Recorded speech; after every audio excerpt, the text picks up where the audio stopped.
আমরা যদি বর্তমান সময়ে দেখি, তাহলে ডায়াবেটিস হচ্ছে এমন একটা দস্যু বা এমন একটা দানব, যা হয়তো আমাদের ঘরে প্রবেশ করে নিয়েছে বা অলরেডি প্রবেশের পথে।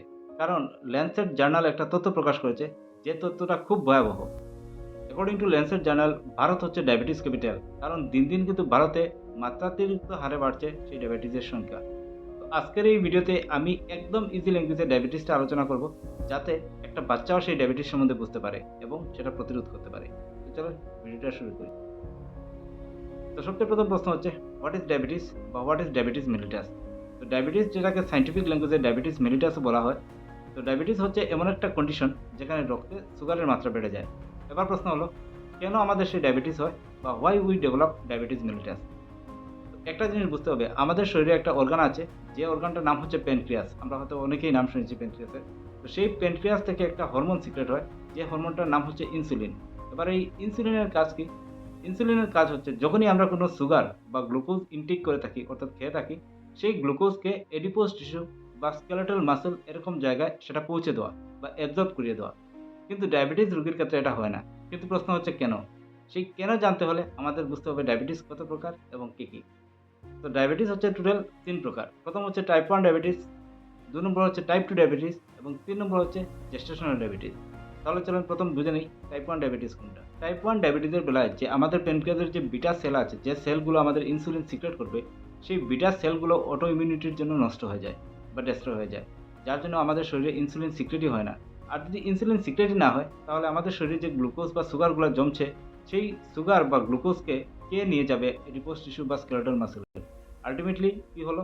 আমাদের শরীরে গ্লুকোজ বা সুগারের মাত্রা বেড়ে গেল। কারণ আমাদের শরীরে ইনসুলিনই নাই। যার কারণ হচ্ছে আমাদের প্যানক্রিয়াসের বিটা সেলগুলো ডেস্ট্রয় হয়ে গেছে বা নষ্ট হয়ে গেছে। এটা হচ্ছে টাইপ 1 ডায়াবেটিস। তাহলে টাইপ 2 ডায়াবেটিসটা কি?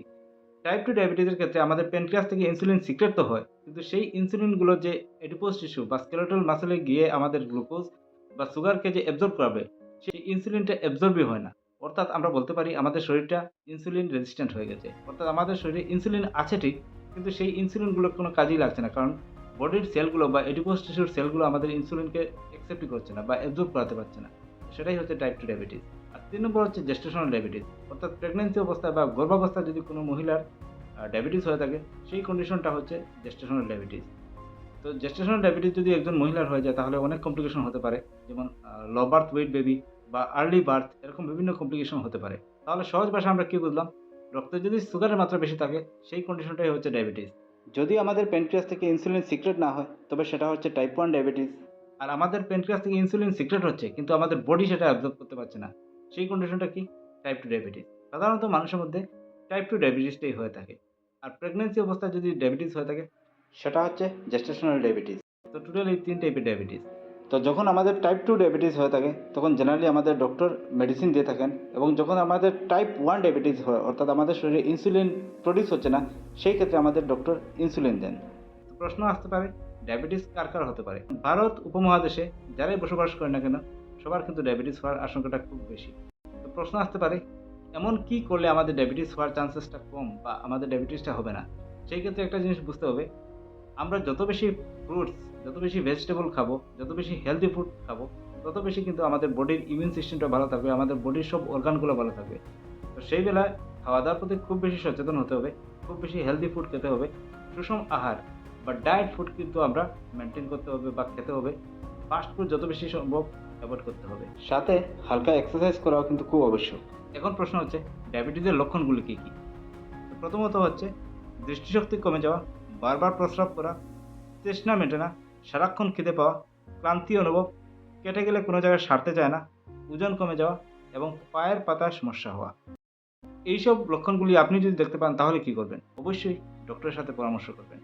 আর যদি ডায়াবেটিস কনফার্মেশন হয়ে যায়, তাহলে কি করবেন? প্রথমত, মানসিক চাপ নেবেন না, ঘাবড়াবেন না। সকালবেলা হাঁটাহাঁটি করুন, প্রয়োজন মতো ঘুমান, ব্যায়াম বা ইয়োগা করুন, আর ডাক্তারের দেওয়া ওষুধ সময়মতো সেবন করুন। একটা জিনিস মনে রাখবেন, ডায়াবেটিস কিন্তু কোনোদিন কিওর হয় না। তবে lifestyle, proper diet chart, regular medicine এবং সঠিক সময়ে ডাক্তারের সাথে পরামর্শ করলে ডায়াবেটিস ম্যানেজ করা কিন্তু খুবই সহজ। তাছাড়া বিভিন্ন কোম্পানির কিন্তু ডায়াবেটিসের মেডিসিন আছে। ইন্ডিয়ার কিছু প্রসিদ্ধ কোম্পানি যেমন doctor Reddy, Sun Pharma, Abbott, mankind, এইসব কোম্পানির ডায়াবেটিস মেডিসিনের জন্য পৃথিবী বিখ্যাত। তাছাড়া ইনসুলিন ম্যানুফ্যাকচারের ক্ষেত্রে এলি লিলি, লুপিন, নোভো নর্ডিস্ক এরকম কোম্পানি কিন্তু পৃথিবী বিখ্যাত। আশা করি আমি সহজ ভাষায় ডায়াবেটিস বোঝাতে পারলাম। এবার যদি আমরা প্রপার ডায়েট চার্ট এবং একটু লাইফস্টাইল যদি মেনটেন করি, তাহলে কিন্তু আমরা ডায়াবেটিসকে প্রতিরোধ করা এবং ডায়াবেটিসকে ম্যানেজ করা কিন্তু খুব সম্ভব। তো সবাই সুস্থ থাকবেন, ভালো থাকবেন। যদি সম্ভব হয় ভিডিওটা একটু শেয়ার করে দেবেন। ধন্যবাদ।